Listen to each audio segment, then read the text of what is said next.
Nying jang'wech Mosenindo Kiptum kawuono ne obedo nying jatugo mokuongo pacho ka erwaki e listi mar jotugo modhial e nyasi manotimore Talanta Plaza. Nyasi no manoyuorie gi jatend migawo mar tuke Ababu na Mwamba, jonyuol mag Kiptum, osiepe gi jaode Mosenindo Gavious Hakizimana ma Rwanda manotiegi gi Kiptum. Na Mwamba oparo Kiptum kaka jang'wech mane nigi siso mar dhi yombe ng'we kienda mar Amsterdam, piny ma Netherlands. Rasmi kabisa, legend wetu, world record, that is 16 seconds outside the world record at the 2023 London Marathon. At the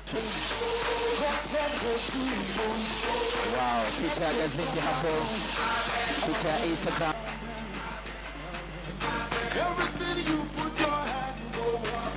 Mani wa picha, asante sana.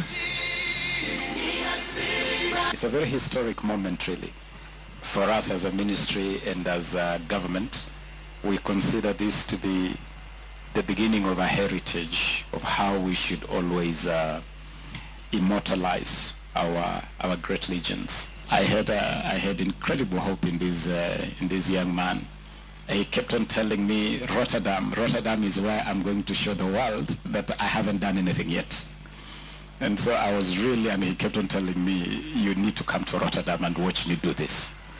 I was really looking forward to him racing in Rotterdam and attempt to dip below 2 hours. The first ever attempt to dip below 2 hours. But that is what it is now. All we can do now is to honor his memory and take care of the family he has left behind. The late Kiptum was one of the fastest growing athletes in this country, and he was also going to take the mantle of being the first or the best athlete to run under 2 hours.